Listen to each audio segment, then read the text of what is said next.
Ma camarade Caroline est avec nous aujourd'hui et va nous parler d'un sujet assez étonnant, les tuffières. Je dis bien tuffières de Haute-Marne, du département. Et tu m'as dit c'est pétrifiant. Eh ben, c'est exactement Caroline. ça, vous allez tout comprendre. Donc c'est bien tuffière, non pas truffière. On laisse le chien à la maison, on met juste ses bonnes chaussures.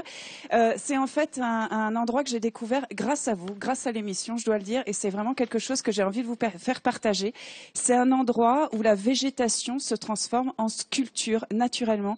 C'est incroyable. J'ai eu l'occasion d'y accompagner un groupe de randonneurs il y a quelques jours. Regardez, c'est vraiment un site, c'est assez magique, regardez.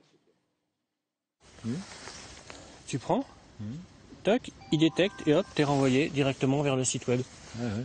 La tuffière de Roland-Pont, Voilà. présentation du site. La balade fait partie des incontournables pour les randonneurs du coin. C'est vaste en escalier. Pour la légende, c'est le diable en colère qui les a façonnés, martelant le sol de ses pieds. En réalité, tout vient de cette source. Son eau est si riche en calcaire que sur son passage, la nature devient sculpture et la mousse, une roche appelée tuf. Et puis on aperçoit donc à l'intérieur toute la mousse, la roche très poreuse. Et quelquefois on aperçoit même des feuilles.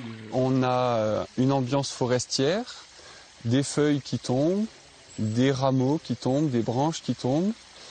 Et la mousse, toute cette matière-là vient être pétrifiée et donc en s'accumulant vient former des couches successives pour atteindre cette hauteur-là. Alors on le voit, hein, le tuf qui a déjà quasiment pris le tronc. Hein. Oui, tout à fait.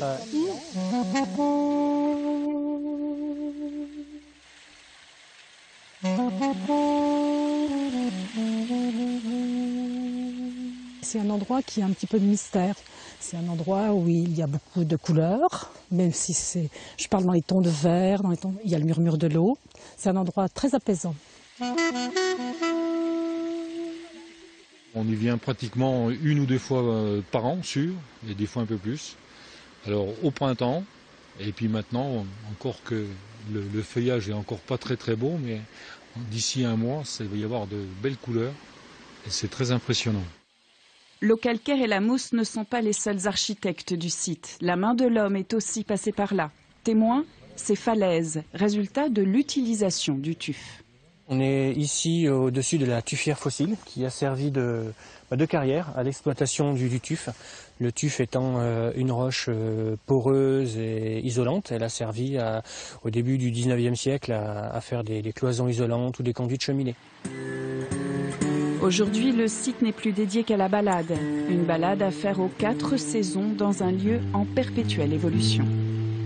Ce qui est vraiment incroyable, c'est que la végétation évolue d'une année sur l'autre. On a presque envie de prendre une petite feuille qu'on trouverait, de la poser, puis revenir 3-4 ans après, voir le résultat, la voir un petit peu se pétrifier, donc comme on dit là-bas.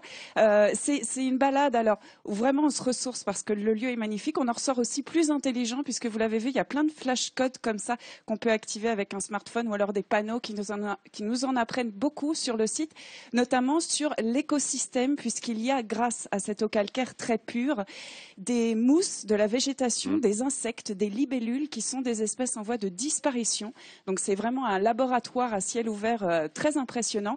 Et alors là, on était donc à Roland-Pont, une demi-heure d'ici. Il y en a une dizaine comme ça en Haute-Marne, des tuffières. Et c'est vraiment des endroits que je conseille. Et pour l'anecdote, il y a même un moulin qui a été pris là dans cette tuffière qu'on voit. Il y a encore une dizaine d'années, on voyait le haut des meules, paraît-il, disent les anciens du site. Mais voilà, c'est vraiment un lieu qui inspire. C'est génial, hein, pour emmener les enfants le week-end. C'est extra. C'est une balade, c'est une bonne découverte à faire. Barrage Ertin, un peu. Une balade pédagogique. Mais c'est vraiment rigolo. Ouais. Merci Caroline magique, de ces conseils et de cette balade qu'on vous invite à faire ici lorsque vous viendrez en Haute-Marne.